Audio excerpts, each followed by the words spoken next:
Hey guys, welcome to another New World video. In today's video I want to talk about furniture and furnishing schematics. A couple of weeks ago I posted a video sharing my acid pools runs, as many of you may have seen, and in this video I mentioned that I was running it for a certain furniture schematic. This seemed to trigger a viewer response in the video of people asking me about those items and why they were worth so much.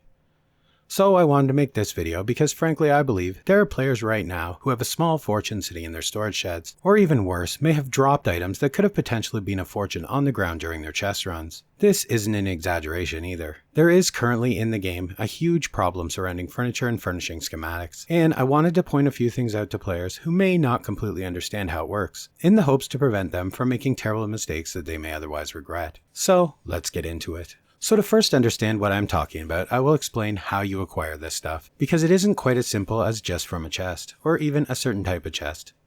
There are 4 different loot buckets which contain furniture. These are common furniture, uncommon, rare, and elite. Sounds simple, right? Well, not quite, because there are a few other layers to it. There are also 2 zones currently that add additional items to the existing elite furniture pool, and these are Evanscale and Brimstone, of course.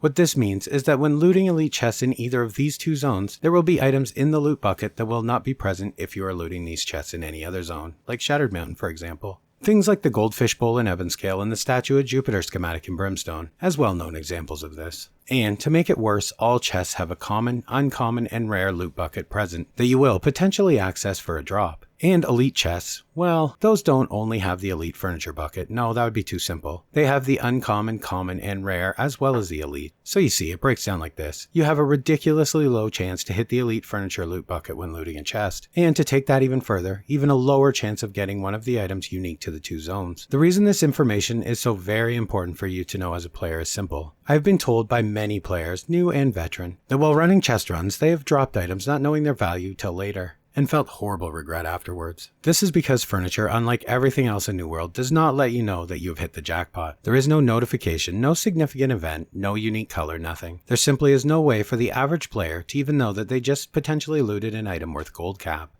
This is because, of course, all of the schematics for furniture are green, uncommon in quality, regardless of which loot bucket they are contained within. And on top of that, the furniture items that you loot, their rarity colors are all over the place, related to their tier I suppose, but not the rarity of the bucket that they came from, which doesn't make a whole lot of sense. There are a couple of really good examples of this. The curved grassy rug for 1, and the wall torch for 2. These are both worth well over 60k, the rug potentially even more. This is because the rug, for example, has only a 1 in 20,000 chance of being looted from any of the elite chests in Brimstone. And both of these are uncommon in rarity by color. So when looted by players, they don't get excited, don't even know that they've just looted the jackpot. And in worst cases, they may even toss this back on the ground. Now, this might change very soon. A friend of the channel has made a post about this on the forums, and the devs have recognized it, and I wouldn't be surprised if it changed very soon. But in the meantime, my concern lies with you guys. I really wanted to bring this to everyone's attention, like I said, because I don't want you to accidentally lose out on a ton of coin. So I will post these lists on the screen now and timestamp them, so you can copy them and check them while you go through your storage. Either way, now you may know while running chest runs the potential the items you loot may hold.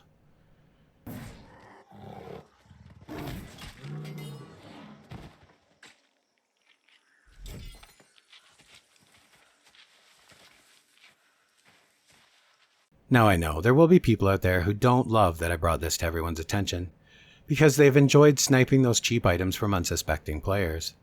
But it's important to me that everyone has the tools to understand what exactly they have when they loot it. My goal in making this video was simply to inform. I want you guys to know that if you have any of this stuff, you have something extremely valuable and special. Anyways guys, I do hope this sheds some light on why people run chest runs so much, as well as what the value is on some of those items that you may very well be sitting on in your storage. Let me know in the comments, have any of you had any of these items and you didn't even know the value? Or even worse, did you see something on the list that you've already tossed on the ground that you thought was junk? I really hope not, but let me know in the comments. And as always guys, thanks for watching, and I will see you in the next one.